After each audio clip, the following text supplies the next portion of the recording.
देखिए कक्षा 9 के सभी छात्र एवं छात्राएं ध्यान दें।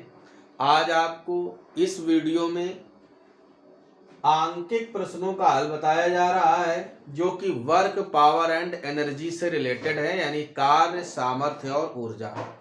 तो आपको इस प्रश्नावली में जो पहला क्वेश्चन है वो इस प्रकार से है कि एक कुली है जो 15 किलोग्राम का वजन पृथ्वी तल से 1.5 मीटर ऊपर उठाकर अपने सिर में रखता है। यानी कोई कुली है जो प्लेटफार्म वगैरह में रहते हैं, आप लोग जानते होंगे, और वो क्या करता है कि पृथ्वी तल से 15 किलोग्राम का वजन उठा के अपने सर में रखता है।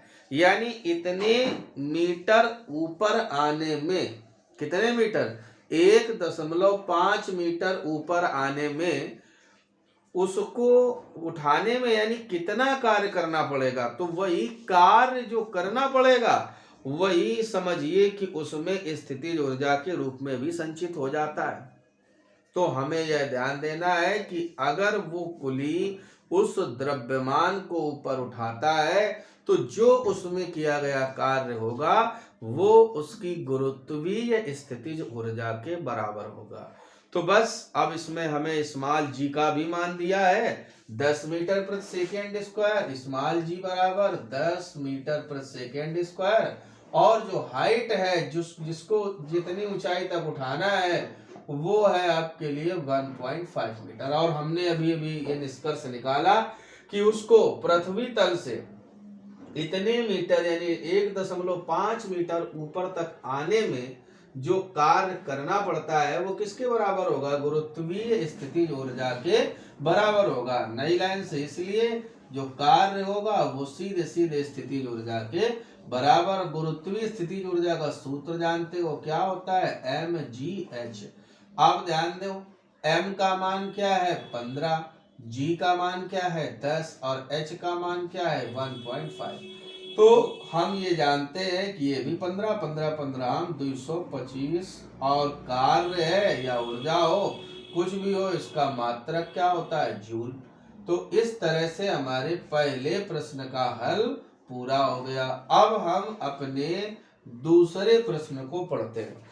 दूसरा प्रश्न इस प्रकार से है कि बैलों की एक जोड़ी खेत जोतते समय किसी हल पर 140 न्यूटन का बल लगाती है। कितने न्यूटन का, यानी बल जो लगा रही है वो बैलों की जोड़ी वो है 140 न्यूटन का बल। कितने न्यूटन का, 140 न्यूटन का।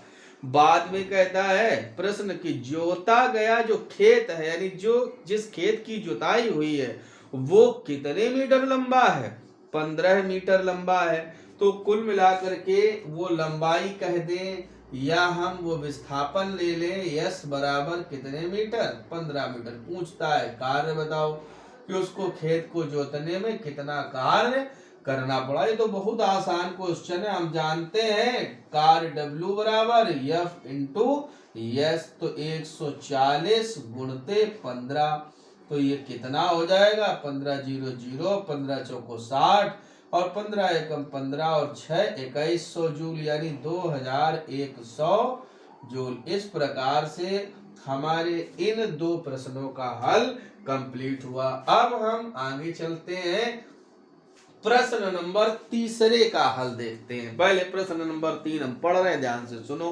कहता है 10 न्यूटन का कोई बल, कितने न्यूटन का कोई बल, 10 न्यूटन का कोई बल, यानी F बराबर 10 न्यूटन। 10 न्यूटन का कोई बल 5 किलोग्राम के किसी पिंड पर, द्रव्यमान भी दिया है कितने किलोग्राम, 5 किलोग्राम के किसी पिंड पर, और 2 सेकंड तक लगता है, यानी समय है t बराबर 2 सेकंड तक लगता है। तो पूछा हमसे ये जा रहा है कि अब ये बताओ कि बल द्वारा किए गए कार्य का मान कितना होगा, कार्य W बराबर। आप देखिए इस प्रश्न में कार्य तो अगर हमें चाहिए तो कार्य W बराबर F इंटू यस। अब यस भी नहीं मालूम है और यस को अगर ज्ञात करना है तो हम एक फार्मूला लगाएंगे, यस बराबर ut plus half at square, क्योंकि बल लग रहा है 2 सेकंड के लिए, मगर बात यह है कि u तो क्या होगा, प्रारंभ में यह वस्तु विरामावस्था में है, जब तक त्वरित नहीं है, परंतु a की भी समस्या है। तो कौन से नियम से, न्यूटन के गति विषयक, कौन से नियम से, न्यूटन के गति विषयक द्वितीय नियम से। तो ध्यान दीजिए कि न्यूटन का गति विषयक जो द्वितीय नियम है वो क्या है, अपना F बराबर ma। तो इसलिए अब हम यहां से अगर F का मान देखें तो 10, M का मान देखें तो 5 और A को पता करना है, तो A बराबर 10/5 यानी 2 मीटर प्रति सेकेंड स्क्वायर। तब एक काम करते हैं, तब S बराबर ut plus half at square का प्रयोग करके S निकाल लेते हो। जैसे S पता चल जाएगा हम फार्मूला लगा देंगे, कार्य W बराबर F इंटू S। तो अब ध्यान दो, पहले S कैसे निकलेगा, तो U का मान है कितना, 0, T का मान तो पता है 2, प्लस यानी 1/2 इंटू A की वैल्यू हमने अभी अभी निकाली है 2, T स्क्वायर यानी 2 का स्क्वायर यानी 4, तो 2 से 2 कैंसिल, और 0 इंटू 2 तो वो भी 0, तो 0 प्लस 4 यानी S की वैल्यू आ गई 4 मीटर। तो अगर हमें S पता चल गया तो इसलिए क्या, कार्य W बराबर F इंटू S। तो कार्य W बराबर जब F इंटू S होगा तो F का मान है कितना, F का मान है 10 और S का मान अभी अभी निकाला 4, और गुणा कराओगे तो 10 चौको 40 जूल। इस प्रकार से हमें अपने तीसरे प्रश्न का हल मिल जाएगा। अब हम इसके आगे चलते हैं, प्रश्न नंबर 4 को पढ़ते हैं।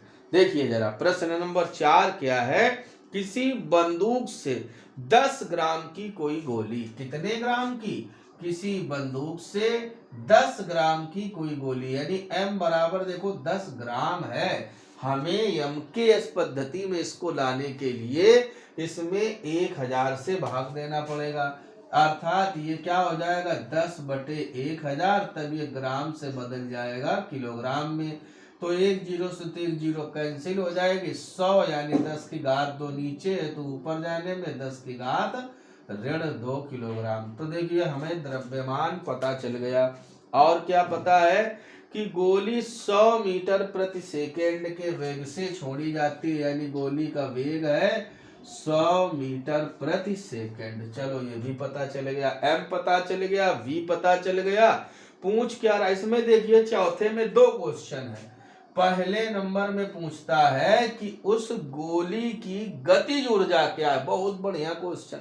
गतिज ऊर्जा को तो देखिए आप लोग जानते ही है, गतिज ऊर्जा के बराबर क्या फार्मूला होता है, के बराबर हाफ यानी 1/2 mv स्क्वायर, यानी काइनेटिक एनर्जी के is equal to half mv square. बस m मालूम, v मालूम, बस रखना है और कैलकुलेट करना है। जैसे ही हमारा कैलकुलेशन पूरा होगा हमें अपना हल प्राप्त हो जाएगा। देखते हैं हल करके, तो 1/2 m की वैल्यू 10 की पावर -2, v स्क्वायर का मतलब क्या हो गया 100 गुणते 100, तो 100 से ये घातें खत्म हो जाएंगी। अब 2 का भाग यदि 100 में आप देंगे तो क्या मिलेगा 50 आएगा, तो यानी इस समय जो उसकी गतिज ऊर्जा है वो कितने जूल होगी 50 जूल। आगे देखिए दूसरे नंबर में क्या कहता है कि यदि बंदूक की नली की लंबाई कितनी हो 50 सेंटीमीटर, यानी L = 50 सेंटीमीटर, मीटर में बदलवाओगे 100 से भाग दोगे तो 0.50 मीटर हो जाएगा। फिर क्या कहता है, इतनी लंबी हो तो नली गैस द्वारा गोली पर लगाया गया बल ज्ञात करना है, यानी F ज्ञात करना है।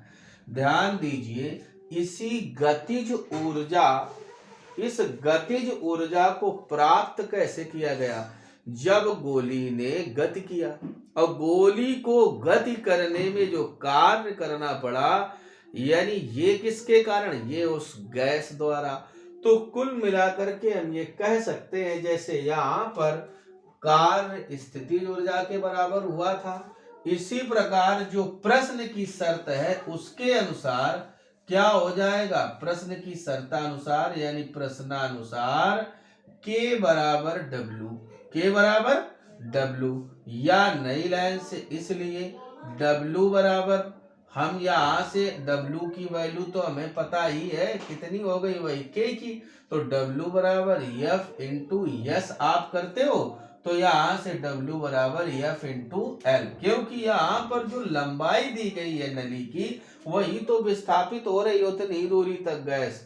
अब एफ का मान हमें ज्ञात करना है, डब्लू का मान इस के बराबर रखना है यानी 50 बराबर एफ इंटू और यल का मान 0.5, तो एफ बराबर 50 बटे 0.5, दशमलव हटेगा 0 आ जाएगा, 5 का भाग देंगे 100 न्यूटन। थोड़ा इस प्रश्न को विशेष तौर से समझना, इस जगह जहां इसकी लंबाई कितनी दी है 50 सेंटीमीटर, मीटर बदलवा लिया, यह पूछ रहा है अब के का मान क्यों डब्लू के बराबर हुआ, क्योंकि जो गैस द्वारा कार्य हो रहा है वही तो उसको गति प्रदान करता है गोली को, तो वो गतिज ऊर्जा यहाँ पर कार्य के बराबर होगी। इसको आप अगली कक्षा में, बड़ी कक्षाओं में कार्य ऊर्जा प्रमेय के नाम से जानेंगे, जहां पर गतिज ऊर्जाओं का जो अंतर है वही किए गए कार्य के बराबर होता है। ऐसा हम बड़ी कक्षाओं में आगे पढ़ेंगे इंटरमीडिएट में, तो इंटरमीडिएट में जब पढ़ेंगे तब पढ़ेंगे, लेकिन यहाँ भी आवश्यकता है तो उसको भी ध्यान से सुनिए कि के बराबर क्या रख देंगे डब्लू। अब हम डब्लू का सूत्र लगा देंगे, बल गुणा विस्थापन, अब यहाँ यस न लिख करके यल था, यल लिख दिया गया, एफ की वैल्यू हम इस तरह से निकाल लेंगे। तो हमने सबसे पहले इन 4 प्रश्नों का हल देखा इस वीडियो में, फिर आगे के जो अन्य प्रश्न हैं उनको आप और आगे देखेंगे। तब तक इन प्रश्नों को आप लोग तैयार करें और सूत्रों को भी याद करें।